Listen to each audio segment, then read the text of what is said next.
JR, ano ginagawa mo?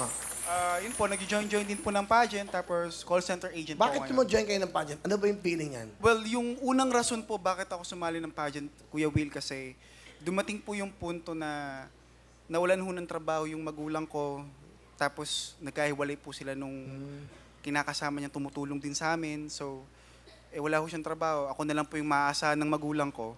So sabi ko, ma, tama na ako na muna. Gusto niya po pa akong pag-aralin nun kaya po ako natigil sa pag-aaral. Pero Anong year mo nung natigil ka? natigil ako second year college po. Anong course mo? Education din po sana, major in math. Pero now, hindi ka nag-aaral?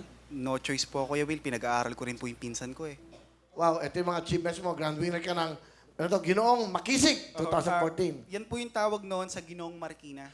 Kaso nga lang ngayon po kasi wala na pong Ginoong Marikina. Wala na. Kuha nga tayong ganyan. But anyway, sige. Sino ang kasama mo? Pakilala. Pinapakilala ko po ang pinakamaganda, pinakamasipag, at dakilang ina, ang aking ina. Mama Karen. Hi, Will! Mami mo, batang-bata. Ano gusto niyo sabihin sa anak niyo? Anak, hindi ko man ginusto tong naging buhay natin. Napag-aral ko yung kapatid ko. Pero sarili kong anak, hindi ko napatapos dahil kulang ako sa Alam mo naman, elementary lang natapos ni Mama. Wala nang trabahong pwede sa akin. Inabot ng pag-aaral mo. Ikaw ngayon ang pumasa ng responsibilidad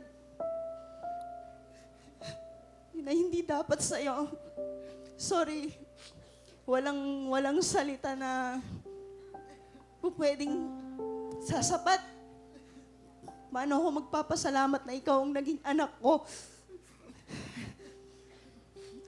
At sa papa mo, kahit hindi naging maganda yung paghihiwalay namin, binigyan ka niya.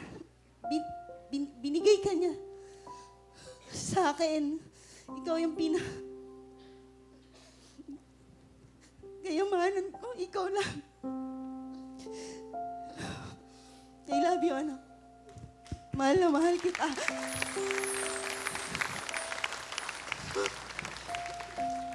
Mga uma, di mo ako makikita. Di mo ako makikita sa iba. Di mo ako makikitang mag-asawa ka agad, mag-anak agad nang hindi kita nabibigyan ng magandang buhay, ma.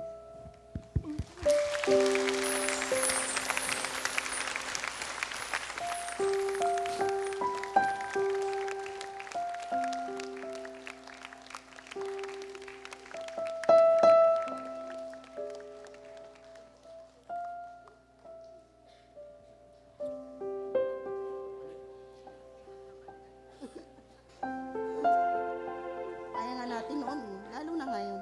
Malaki ka na. Mas kaya natin, dalawa na tayo. Palapakan po natin si Nanay Karen at si JR. Thank you, Mami Karen. Thank you. Kailan yan, JR? Medyo emotional si JR. Sige, okay na? Okay na. JR, meron kang 10,000 na para sa'yo. Kahit pa paano, makakatulong yan.